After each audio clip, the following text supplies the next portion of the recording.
What's going on, everyone? We have got some breaking news, some big breaking news in WWE land today.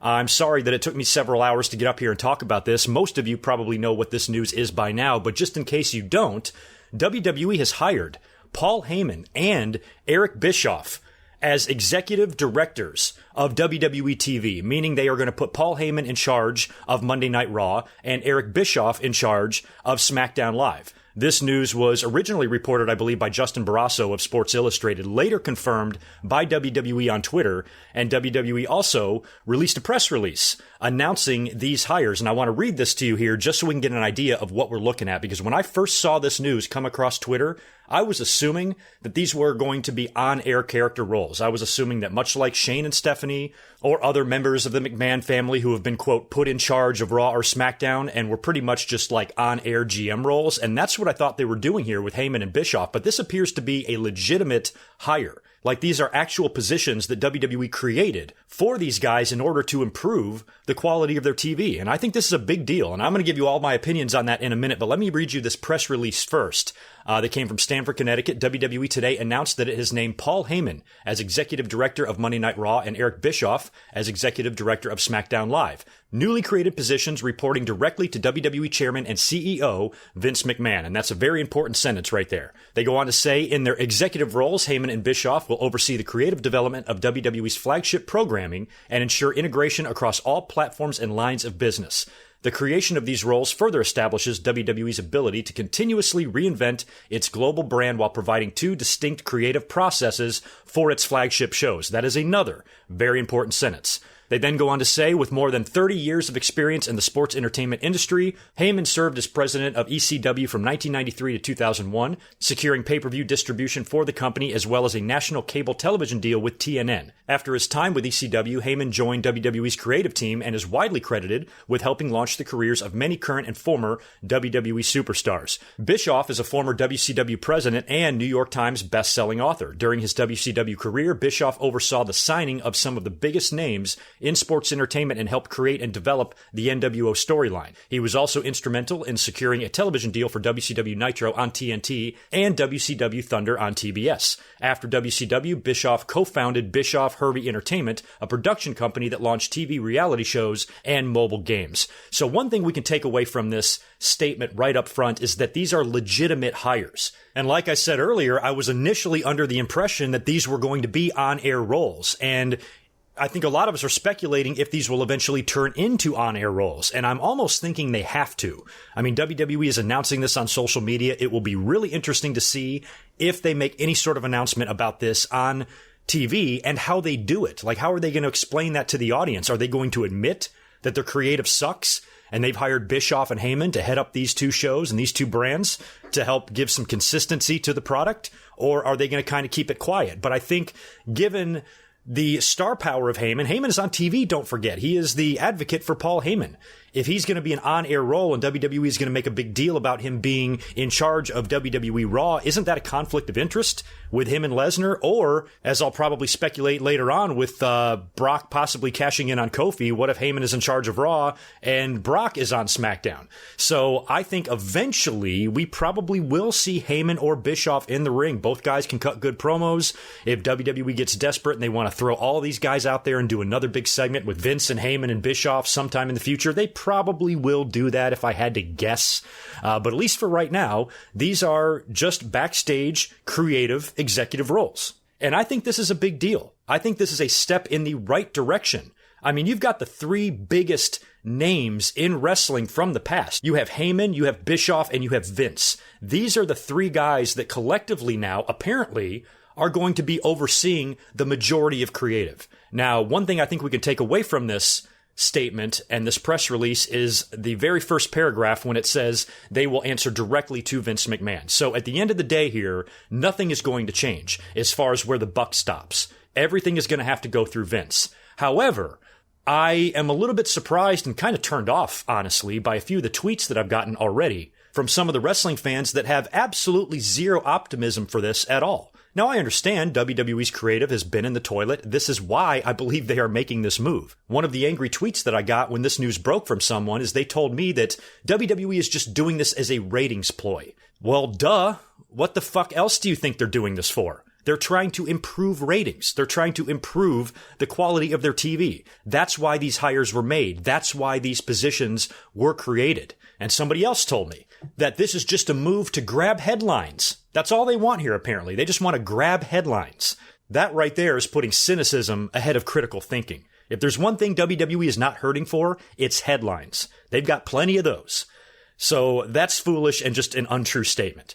So what I'm going to try to do is I'm going to try to do my best to be optimistic here. I think there's a lot of things about these hires that is very, very positive. I've always been an Eric Bischoff fan after the WCW days. I absolutely hated his guts during the Monday Night Wars. But when he came over to the company in 2002 and became the general manager of Monday Night Raw for several years, I thought he did great in his role. And I also thought as he came across as a real team player. I mean, this is a guy that was fighting so hard to put WWE out of business. Now that he's working for them, he is going out there and giving it his all. No matter what he has to do, no matter how bad he has to embarrass himself, he was all in and balls out during his time in the company. And I respected Eric Bischoff for that. And I thought his character was great.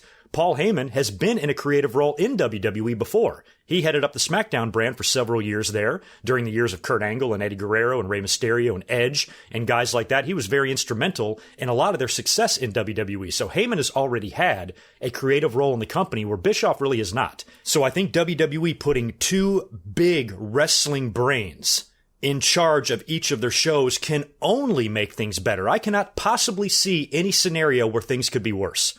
Because right now things are so convoluted. Number one, we've got this ridiculous bullshit wild card rule that is absolutely absurd. And one of the things I'm hoping that happens first with Heyman and Bischoff coming in is that the wild card rule is no more.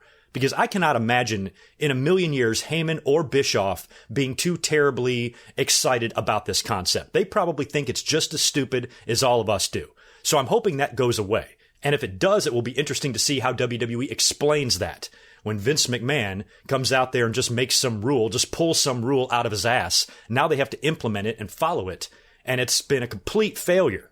So they're going to have to scrap this thing if Heyman and Eric Bischoff actually have as much say as we are hoping they do. Now, there's a lot of other variables here. Number one, Vince McMahon. Everything has to go through Vince. So even though Heyman and Bischoff have these executive director roles, they still are going to be handcuffed a little bit based on what Vince McMahon wants. But one thing I think is going to help right off the bat, regardless of Vince's out of touch or any other catchy phrase that the fans really enjoy saying, and I'm sure that some of you are already typing in the comments below before even listening to the end of this video. You're already writing this shit down there. But despite all of that out of touchness of Vince McMahon and all of those other descriptions, the one thing I think that will change for the better immediately right off the bat is consistency with the product. Because now you don't have so much crisscrossing with writers. It seems like everybody back there is confused. You can see that the evidence of that is right on TV when shit is so just mixed up and nothing makes sense. That's another huge problem with WWE right now. Forget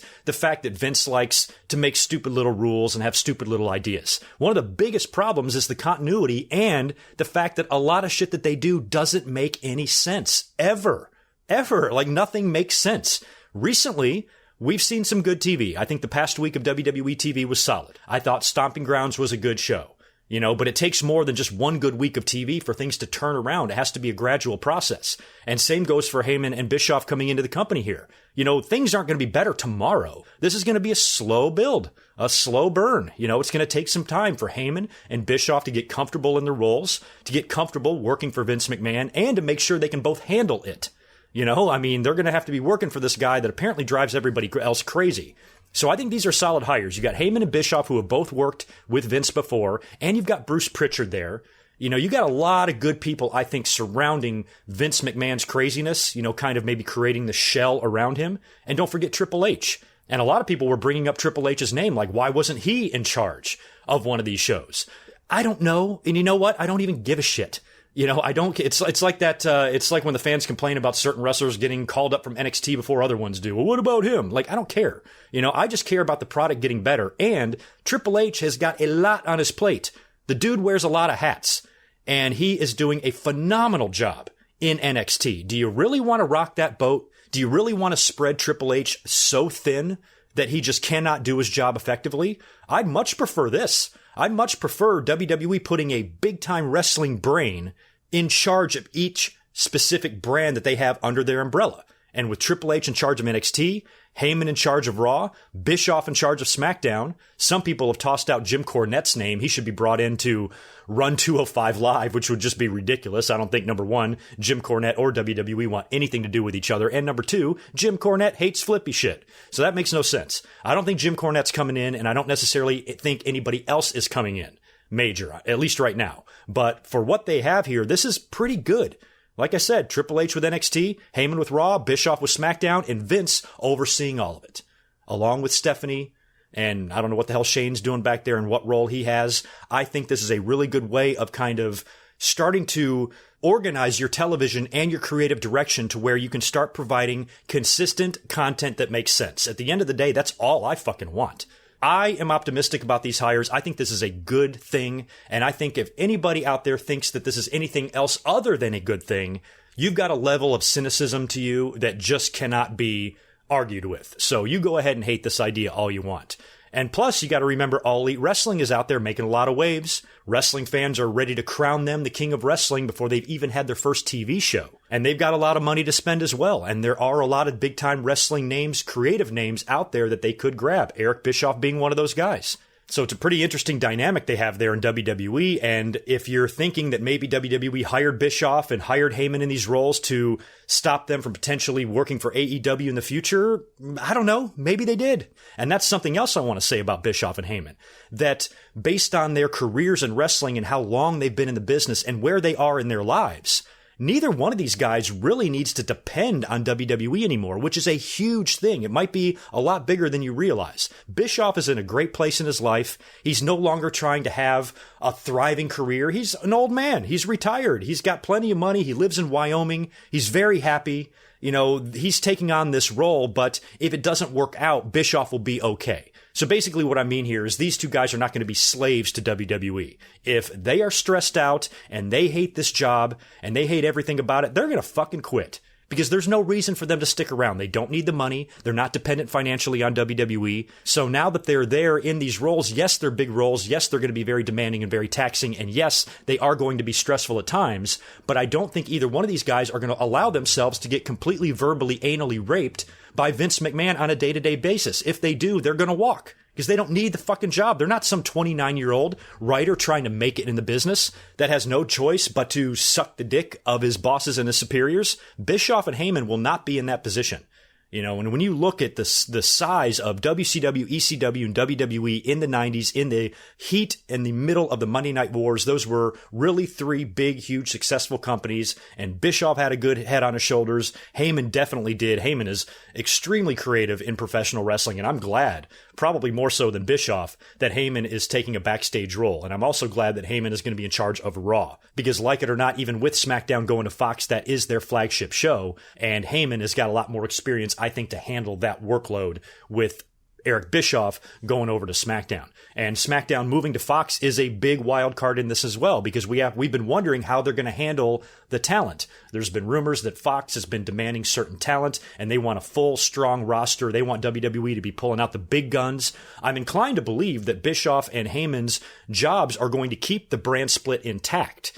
And maybe WWE can get away with just giving SmackDown a stronger roster. And one name I'm almost guaranteeing they're going to have on that show is probably Brock. I think Brock walking around with that briefcase, he's going to eventually cash it in on poor Kofi. So I'm hoping actually that the brand split is almost reinvigorated or reinvented, and they basically go back to doing it and trying to keep it consistent. You know, and you can have guys like Brock and Roman, because, I mean, think about it. Roman technically is a SmackDown guy. So if Brock beats Kofi for the title and heads over to SmackDown, you've got Brock and Roman on SmackDown on Fox. That's a lot of star power. That's probably enough. And then over on Raw, you know, you can have Rollins and whoever the fuck else over there. So I'm hoping that the brand split stays intact and they don't dissolve it. And I think the hiring of Heyman and Bischoff is good evidence to that very fact.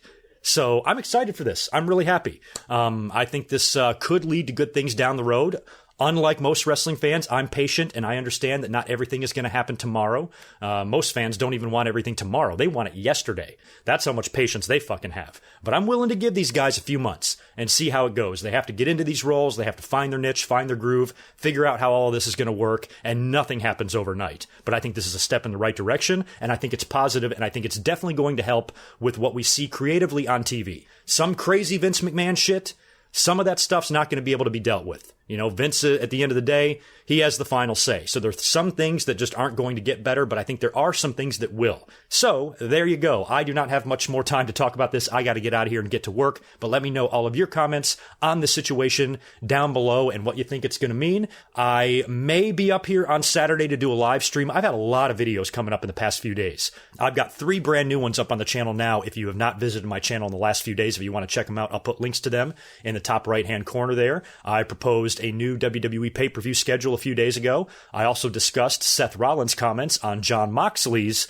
post-WWE activities that he's been up to and Seth's Twitter wars and things like that. And I also released today a brand new This Day in History on my experience at the King of the Ring 1999. So make sure you check all those videos out. Since I have had a lot of videos up on the channel this week, I may or may not be up here for a live stream on Saturday afternoon. I'm going to see how my weekend goes, but stay tuned to the channel either way. And also follow me over on Twitter at GoodMicWork so you can stay updated with everything I got going on. Y'all be good, and I'll talk to you real soon. Peace.